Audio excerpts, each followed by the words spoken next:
Assalamualaikum warahmatullahi wabarakatuh. Shalom, Om Swastiastu, Namo Buddhaya, Salam Kebajikan, dan Salam Bela Negara. Perkenalkan, nama saya Hasnanawa Unggulan dengan NIM 25106-11428 dari kelas Hukum Adat kelas C. Pada kesempatan kali ini, saya akan menjelaskan mengenai pengertian, sifat, dan sistem kewarisan adat yang berlaku pada suku Jawa. Hukum waris adat Jawa adalah aturan yang mengatur proses peralihan harta peninggalan dari seseorang yang telah meninggal dunia kepada ahli warisnya berdasarkan nilai, kebiasaan, serta tradisi yang berkembang dan hidup dalam masyarakat Jawa. Hukum waris adat Jawa tidak hanya berfokus pada pembagian harta semata, tetapi juga bertujuan menjaga kerukunan, keseimbangan, dan keharmonisan hubungan antar anggota keluarga. Oleh karena itu, di dalam pelaksanaannya, pembagian warisan biasanya dilakukan melalui musyawarah keluarga untuk mencapai kesepakatan bersama yang dianggap adil oleh seluruh ahli waris.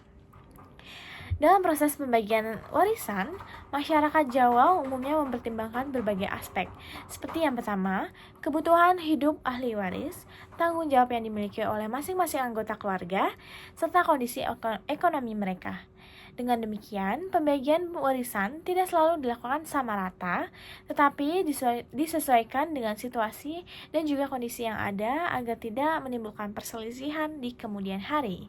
Adapun sifat hukum waris adat Jawa cenderung bersifat bilateral atau parental, artinya hak untuk mewaris dapat diperoleh baik dari garis keturunan ayah maupun dari garis keturunan ibu.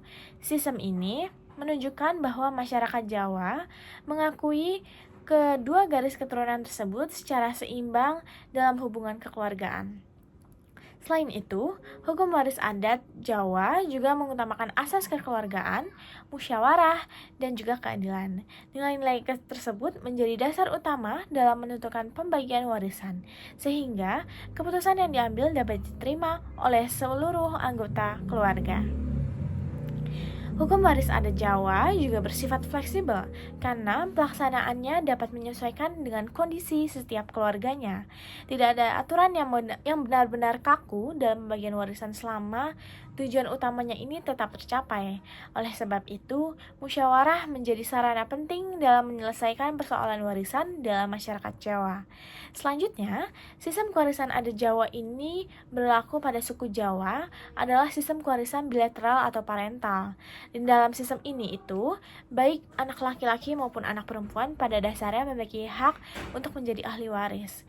Namun, masyarakat Jawa juga mengenal prinsip sepikul segondongan, yaitu pandangan bahwa anak laki-laki umumnya memperoleh bagian yang lebih besar dibandingkan anak perempuan karena dianggap memiliki tanggung jawab yang lebih besar terhadap keluarganya. Meskipun demikian, prinsip tersebut tidak bersifat mutlak. Di dalam praktiknya juga pembagian warisan tetap sangat bergantung pada hasil musyawarah dan juga kesepakatan keluarga. Jika keluarganya menganggap pembagian yang sama rata atau adil, maka hal tersebut dapat dilakukan. Hal ini menunjukkan bahwa masyarakat Jawa mengutamakan nilai-nilai kebersamaan, keadilan, dan keharmonisan keluarga daripada sekedar mengikuti perhitungan yang telah berlaku. Dan dapat disimpulkan bahwa hukum waris adat Jawa ini merupakan sistem pewarisan yang berlandaskan kekeluargaan, musyawarah, keadilan, dan juga keharmonisan. Melalui sistem kewarisan bilateral ini, baik dari garis keturunan ayah maupun garis keturunan ibu dapat diakui, sehingga tujuan utama pembagian warisan bukan hanya membagikan harta, tetapi juga menjadi persatuan dan kesatuan kerukunan keluarga. Sekian presentasi dari saya. Wabillahi taufiq wal hidayah. Wassalamualaikum warahmatullahi wabarakatuh. Matur nuwun.